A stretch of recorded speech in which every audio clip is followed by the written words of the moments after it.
اللہ کے ساتھ تمہاری نمک حرامی ہے۔ اللہ کے بندو،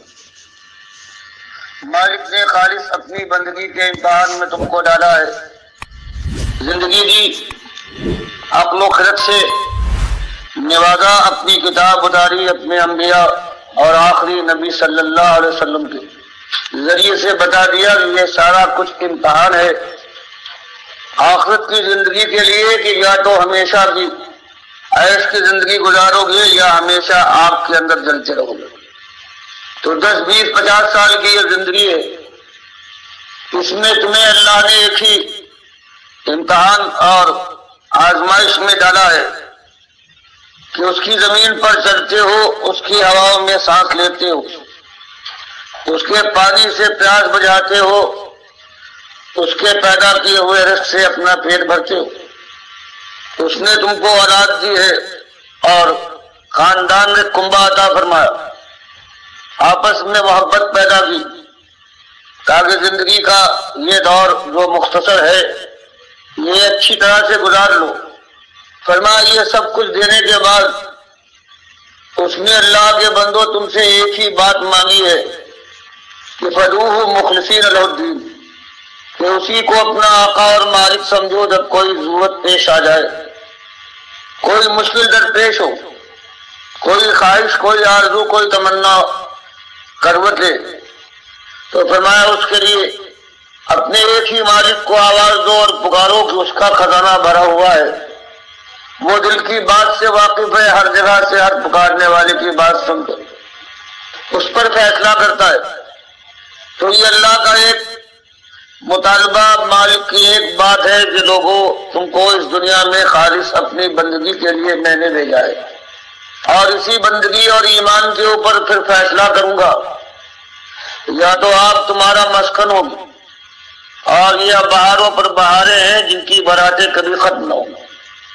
تو اس لیے اللہ کے بندو ہر مسئلے میں اپنے مالک کو اپنا اکیلا مالک مان کر اس کے سامنے جھکو، اس کے سامنے فریاد کرو، گود پھیلاؤ، دعائیں کرو، اس کی بڑائی کا اعلان کرو۔ یہ ایک مسئلہ ہے جو اللہ تعالیٰ نے پورے قرآن میں سورہ فاتحہ الحمدللہ سے لے کر الناس تک ایک ہی مسئلہ بیان فرمایا ہے۔ باقی جو قرآن کے اندر ہے وہ اسی مسئلے کی تفسیر ہے، جس کو آج امت مسلمہ ایسے بھلا چکی ہے گویا کبھی اس نے یہ بات سنی ہی نہیں تھی۔ ابھی 1 مہینہ گزرا ہے جو 12 وفات کا مہینہ کہلاتا تھا، اس مہینے کی 12 تاریخ کو جو اس امت نے کیا ہے اور برابر کرتی آئی ہے مدتوں سے، یہ اس بات کا ثبوت ہے کہ یہ امت اپنے مالک کو بھول چکی ہے، اور اس کے نبی صلی اللہ علیہ وسلم نے پوری زندگی میں جو چیز بیان کی تھی وہ دیکھنا، اللہ کے ساتھ کسی اور کو ساتھی اور شریک نہ بنانا،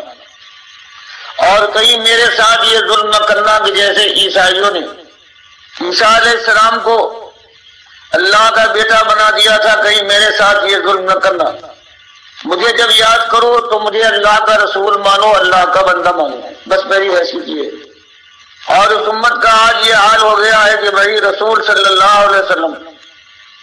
جو شرک اور کفر کے خلاف زندگی بھر جنگ کرتا آیا ہے، آج اس کو اللہ کے ساتھ شریک ٹھہرایا گیا ہے۔ کہیں یا رسول مدد کی آواز بلند ہوتی ہے، کہیں یا اللہ اور یا محمد لکھا جاتا ہے مسجدوں میں، دکانوں میں، مکانوں کے اندر۔ کئی حال یہ ہے کہ اللہ کی نظر و نیاز کے بجائے یہ حلوہ پکتا ہے، اور یہ نظر و نیاز ہوتی ہے محمد صلی اللہ علیہ وسلم کی، اور نظر و نیاز یہ عبادت ہے اللہ کے لیے جائز اور سزاوار۔ اللہ کے علاوہ کسی اور کے لیے ہو تو کفر و شرک۔ 4 جگہ قرآن نے بیان کیا ہے کہ اس نظر کا کھانا جو ہے غیر اللہ کی، یہ سارے حرام اور نجس کھانوں سے زیادہ نجس اور حرام ہے، چاہے دیکھنے میں وہ ایسا نظر آئے کہ یہ روغن سے تر ہے، زبان پر رکھنے والے یہ سمجھے کہ لذت سے بھرا ہوا ہے، لیکن مالک نے قرآن کے اندر غیر اللہ کی نظر و نیاز کو 4 جگہ بیان فرمایا کہ یہ سور کے گوشت سے زیادہ حرام اور نجس اور شرک ہے۔ تو آپ نے دیکھا کہ اپنے نبی کے ساتھ اس امت نے کیا کچھ کیا ہے، اور ان کا بڑا سے بڑا ہے، وہ کبھی تقریر کرتا ہے اور اس کے بعد پھر اس کی زبان سے آخر میں نکلتا ہے یہ سب تمہارا کرم ہے آقا، کہ بات اب تک بنی ہوئی ہے، اور مراد آقا سے اللہ کے نبی صلی اللہ علیہ وسلم کو لیتا ہے، اللہ کو نہیں۔ آج کا یہ جو اللہ کا دشمن ہے چاہے کلمہ پڑھتا ہو، ہاں اللہ سے مراد لی جائے کہ ہاں آقا مالک ہے، اس کا کرم ہے، یہ بات الگ۔ لیکن آج اس امت کا عقیدہ یہ بن گیا ہے کہ یہ اللہ کے نبی صلی اللہ علیہ وسلم نے جن کی کرم فرمائی ہے، جن کی رحمت ہے، جو حاضر و ناظر ہے، عالم الغیب ہے، مختار کل ہے، اب اللہ نے ان کو اختیار دے دیا ہے، مالک الگ ہو گیا ہے کہ جس کو چاہو تم دو اور جس کو چاہے محروم کرو۔ تو اس طرح سے اللہ کے ساتھ یہ جو ظلم ہو رہا ہے اس کو شرک کہتے ہیں، اور شرک کے بعد اگر کوئی توبہ نہ کرے تو مالک قرآن میں فرماتا ہے، یہ 18 انبیاء ہیں سورہ الانعام میں، نوح علیہ السلام سے لے کر سارے انبیاء کا ذکر، موسیٰ اور عیسیٰ علیہ السلام، حضرت ابراہیم علیہ السلام، سب کا نام بنام اللہ نے ذکر کرنے کے بعد پھر فرمایا کہ لوگوں سمجھانے کے لیے وَلَوْ أَشْرَكُوا، بفرض محال انبیاء شرک نہیں کرتے، لو اشرکو، اگر کہیں یہ شرک کر بیٹھتے ایک اور توبہ نہ کرتے، لَحَبِطَ عَنْهُمْ مَا كَانُوا يَعْمَلُونَ، تو زندگی بھر کا جو ان کا کام اور جو عمل تھا وہ سب برباد کر ڈالتا ہے۔ کئی مالک اپنے نبی صلی اللہ علیہ وسلم سے خطاب کرتا ہے، فرماتا ہے وَلَقَدْ أُوحِيَ إِلَيْكَ وَإِلَى الَّذِينَ مِن قَبْلِكَ، کہ وہی ہماری طرف سے پہلے جتنے رسول گزرے ہیں ان تک آئی ہے، اور آپ کو اسی وحی سے نوازا جا رہا ہے۔ اور وہ بات یہ ہے لئن اشرکت لَيَحْبَطَنَّ عَمَلُكَ وَلَتَكُونَنَّ مِنَ الْخَاسِرِينَ، تو بفرض محال ہمارے آخری نبی ہے محبوب ترین، اگر بفرض محال آپ بھی ایک شرک کر بیٹھے تو سارے اعمال آپ کے برباد ہو جائیں گے، مالک کے دربار میں دیوالی ہو کر پہنچیں گے۔ اسی بات کو بخاری مسلم کی نبی صلی اللہ علیہ وسلم فرماتے ہیں کہ من مات یشرک باللہ شیئا دخل النار، کہ جو اللہ کے ساتھ ایک شرک کر کے مر جائے چاہے جتنے بڑے اس کے اعمال ہوں وہ آگ میں جائے گا۔ ومن مات لا یشرک باللہ شیئا دخل الجنہ،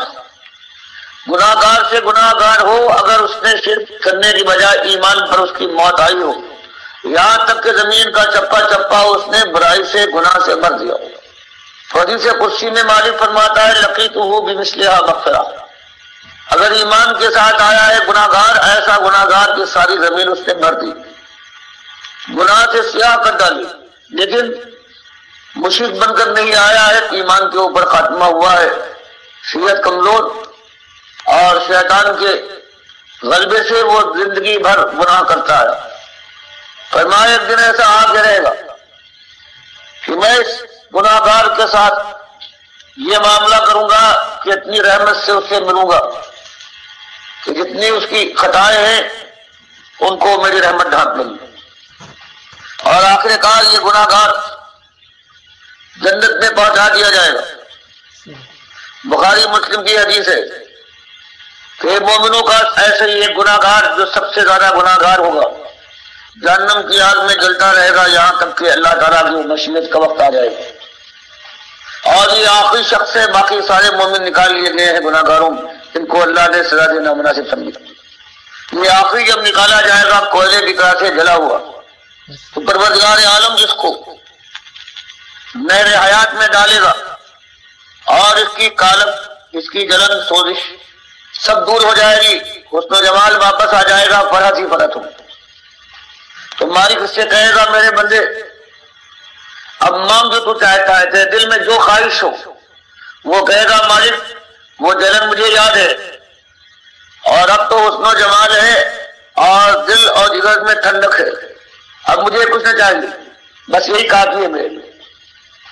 یہ اللہ تعالیٰ اسے مجبور کرے گا، اللہ کے نبی سے ہم فرماتے ہیں